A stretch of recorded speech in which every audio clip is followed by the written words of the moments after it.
জীবন কখন কোন দিকে মোড় নেয় এটা কিন্তু আমরা কেউই বলতে পারবো না। তাই অনেক বড় বড় কিছু না হোক, ছোট ছোট বিষয়গুলোতেও যে অনেক বেশি আনন্দ পাওয়া যায় বা আনন্দ খুঁজে নেওয়াটাও কিন্তু অনেক বুদ্ধিমানের কাজ। আসসালামু আলাইকুম, কেমন আছেন সবাই? আশা করছি সবাই অনেক ভালো আছেন। আলহামদুলিল্লাহ, আল্লাহর রহমতে এবং আপনাদের দোয়ায় আমরাও বেশ ভালো আছি। আজকের এই ব্লগটা সাজিয়েছি আমার ছোট্ট ছোট্ট কিছু মোমেন্ট আপনাদের সঙ্গে শেয়ার করে। এই যে আয়াত বাবু একটা গিফট নিয়ে আসছে। ও না ইদানিং দেখতেছি যে টিভি দেখে দেখে অনেক কিছু শিখছে, অনেক কিছু অ্যাক্টিভিটিসও শিখছে। তো সব অ্যাক্টিভিটিস যে খারাপ বা নেগেটিভভাবে নিতে হবে এর কোনো মানে নাই। ওর কাছে বা আমার বড় মেয়ের কাছে হিরো মানে ওরা বোঝে তাদের বাবাকে। আমি এই জিনিসটা অনেক বেশি এনজয় করি। সত্যি কথা বলতে একটা মেয়ের জীবনের প্রথম হিরো কিন্তু তার বাবা।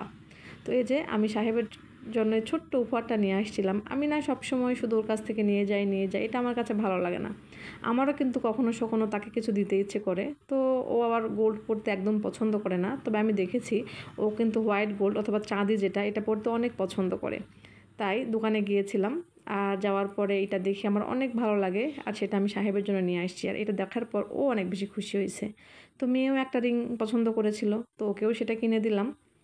অবশ্যই আমি বলেছি এটা বিলটা কিন্তু তুমি পে করবা, আমি এখন করে দিচ্ছি, পরবর্তীতে আমাকে দিয়ে দেবা। ও এগ্রি করেছে, কিন্তু কতটা কী করবে সেটা কিন্তু আমি জানি না।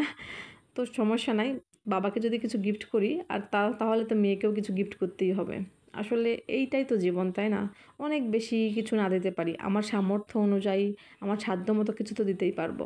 তো সাহেব বলেছিল আজকে যে রান্নাবান্না রাতে কিছু করার প্রয়োজন নাই, সবাই মিলে একটু বাহিরে যাব খেতে।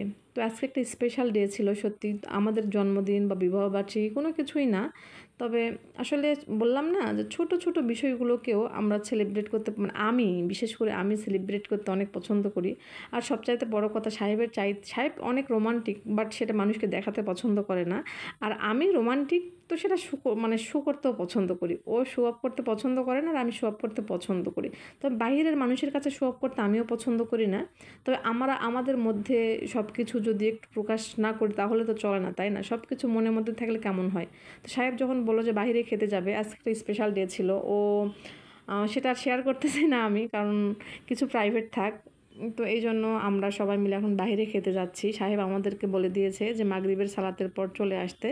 তো সে কিন্তু মসজিদে নামাজ পড়তে গেছে। সে নামাজ পড়ে আমাকে ফোনও দিয়ে দিয়েছে অলরেডি যে তোমরা কি রেডি হয়েছো? তো আমি যে রেডি হয়ে যাচ্ছি। আমি একদম হালকা ওয়েটের একটা বোরখা পরছি।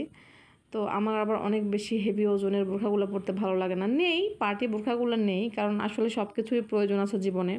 তো কখনো সখনো পড়ি, যখন যেরকম অকেশান তখন সেরকম। তো বাহিরে কিন্তু একটু ঝিরিঝিরি করে বৃষ্টিও হচ্ছিল। তো এখন বৃষ্টিটা আপাতত বন্ধ আছে, তাই তাড়াহুড়ো করে সবাই বেরিয়ে পড়েছি।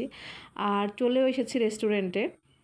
আসার পরে সাহেব সবাইকে জিজ্ঞাসা করেছে যে কী খাবা সবাই। তো আমি একদম চুপচাপ ছিলাম, আসলে আমার আসার ইচ্ছেটাও ছিল না। আমি কিন্তু বাহিরে অনেক বেশি খেতে পছন্দ করি না, আমার কাছে কেমন জানি একটা লাগে।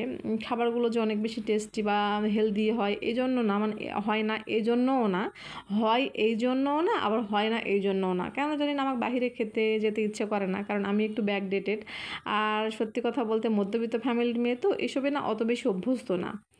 আমার কাছে মনে হয় যে সেলিব্রেট করা মানে বাসায় সুন্দর সুন্দর রান্না করবো, সবাই মিলে খাবো, শুধু একাই না, ফ্যামিলির সবাইকে নিয়ে খাবো, যেমন আমার বাবা মা শাশুড়ি শ্বশুর সবাইকে নিয়ে, মানে আমার কাছে এরকমটা মনে হয়।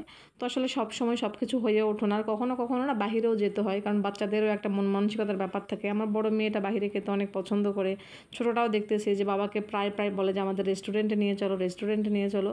তো সাহেব এই জন্য সবার আবদার, মানে সবার মন ঠিক করার জন্য, সবার মন রাখার জন্য আর কি, আমাদের সবাইকে নিয়ে চলে গিয়েছিল। তো মেয়ে গিয়ে বলছে যে কী খাবা, বাসায় কিন্তু পোলাও টোলাও দেখছেন আপনার আগের ভিডিও, তো দাদি আপু এতগুলো পোলাও নিয়ে আসছে, ওগুলো কিন্তু এখনও ফ্রিজে আছে, সবগুলো খেতে পারি নাই। তো মেয়ে বলতেছে যে না, এখানে ওরা চাউমিন খাবে। তো বড় মেয়ে তো পছন্দ করে, আর ছোটো মেয়ে তো অনেক বেশি পছন্দ করে, তাই দুজনের জন্য 2টা চাউমিন অর্ডার করা হয়েছে, আর দুজনের জন্য মিল্কশেক অর্ডার করা হয়েছে। তো বললাম যে তোমরা কি মিল্কশেক নিবা, যে ভ্যানিলা নাকি চকলেট? তো দুজনেরই পছন্দ চকলেট, তাই দুজনকে 2টা চকলেট মিল্কশেক দেওয়া হয়েছে। আর এখানে ও বাবা আবার মজা করে বলতেছিল নুডলস খাওয়া তোমরা, তো আয়াত বলছে না নুডলস না চাউমিন বলো, মানে ও আবার এভাবে শিখাই দিচ্ছিল। তো এই জিনিসগুলো আমার অনেক ভালো লাগে। আমার ও একটু টিভি দেখে, তো টিভিতে ভালো ভালো একটু দেখে আর সেটা অ্যামাজন করে নিজে ওইভাবে, মানে নিজেকে তৈরি করতে চায়। সব কিছু পারে না পারফেক্টলি, তবে চেষ্টা করে, এটা দেখেও অনেক ভালো লাগে। তো ও খাচ্ছিল আর বলতেছিল সুহাট, মানে এগুলো দেখে আমার অনেক ভালো লাগতেছিল। আর ও সব কিছু টুকটাক ইংলিশে বলার চেষ্টা করতেছিল, যে ওয়াটার, চাউমিন, তারপরে মিল্কশেক, মানে সব কিছু আর কি। তো এগুলো খুব এনজয় করতেছিলাম। আমার খাবার আসতে একটু দেরি হচ্ছিলো দেখে আয়াত বাবা অনেক বেশি বিরক্ত হচ্ছিলো, ওইটাও অনেক ভালো লাগতেছিল। তো এই ছোটো ছোটো মুহূর্তগুলোই কিন্তু অনেক ভালো লাগবে একটা সময়, যখন ঝামেলা হবে বা মন খারাপ হবে তখন কিন্তু একটা স্মৃতি হিসেবে মনে করলে মনটা ভালো হয়ে যাবে। তো আমাদের জন্য বেশি কিছু অর্ডার করি নাই, আমি তো খেতেই চাইছিলাম না, তারপর সাহেব আমাদের জন্য পরোটা, মানে আমার জন্য পরোটা আর নেহারি অর্ডার করেছিল, আর তার জন্য সে ডাল নিয়েছে। ও আবার নেহারি টেহারি একদম পছন্দ করে না।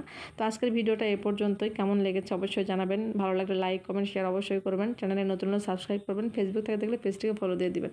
আর সত্যি কথা বলতে আপনারা যখন সুন্দর সুন্দর কমেন্ট করেন পড়তে অনেক ভালো লাগে। তো আজকে এই পর্যন্তই, সবাই ভালো থাকবেন, সুস্থ থাকবেন, সবার সুস্বাস্থ্য কামনা করে আজকের মতো এখানেই বিদায় নিচ্ছি। আল্লাহ হাফেজ, আসসালামু আলাইকুম।